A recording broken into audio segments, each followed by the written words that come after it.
El texto bíblico de hoy es Marcos capítulo 6, versículos del 53 al 56. Jesús y sus discípulos llegan a Genesaret y cuando la gente lo sabe, comienzan a llevarle todos los enfermos. Jesús a todos los cura. A través de este texto vamos a ver cómo Jesús lidiaba con el sufrimiento. Para él, el sufrimiento no es algo bueno, al contrario, es algo que hay que evitar, si es posible.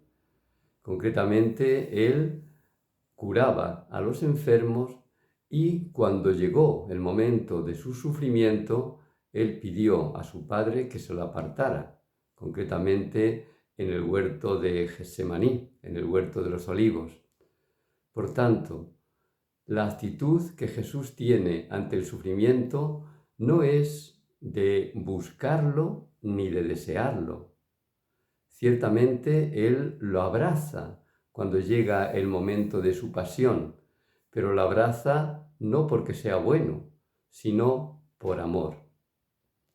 Nosotros no lo hemos entendido bien y algunas personas a lo largo de la historia del cristianismo han buscado el sufrimiento o lo han visto como un castigo de Dios. Ninguna de estas dos maneras de entender el sufrimiento coincide con lo que Jesús nos enseñó. Evidentemente que el sufrimiento no es un castigo de Dios. Eso lo tenemos claro porque Jesús precisamente vino para aliviar el sufrimiento. Como vemos en el texto de hoy, Él se dedicaba a curar a los enfermos. Por tanto, no deseaba que nadie sufriese. Y tampoco Él buscó el sufrimiento.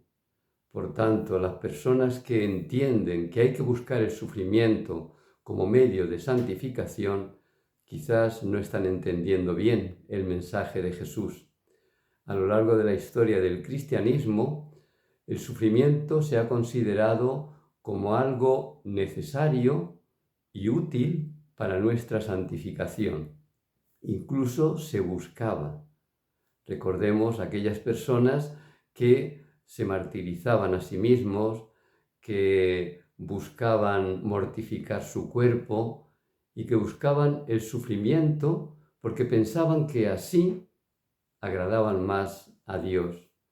Lo hacían con toda la mejor buena voluntad del mundo y seguramente para ellos les ayudó, pero era una manera equivocada de entender el sufrimiento.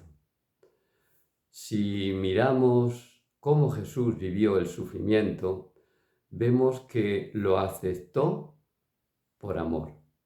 No lo buscó, sino que en ese deseo de amar a los demás, aceptó el sufrimiento que eso llevó consigo. Porque Jesús realmente lo que pretendió es curar a los enfermos, atender a los pobres, perdonar a los pecadores, y esto fue mal entendido por las autoridades judaicas, y eso le llevó a la muerte, al sufrimiento.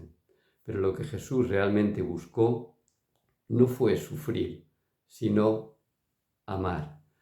Y a través de esa expresión del amor, Él sufrió las consecuencias, que fue el sufrimiento.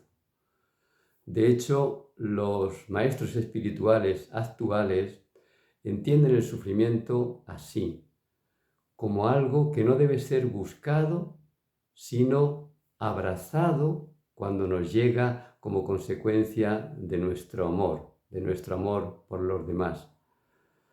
Los maestros espirituales actuales piensan que el sufrimiento, en la medida en que vamos avanzando espiritualmente, va desapareciendo de nuestra vida.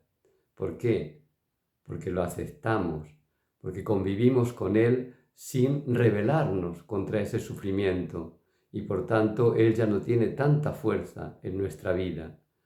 Y el segundo motivo por el cual los maestros espirituales actuales piensan que el sufrimiento tiene algún valor es porque lo abrazamos cuando vivimos el amor y en consecuencia nos viene el sufrimiento. Creo que ha habido un cambio importante en la manera de entender el sufrimiento a lo largo de la evolución de nuestra historia de salvación.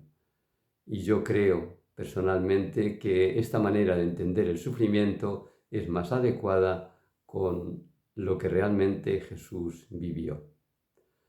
Que tengas un feliz día, Dios te bendiga.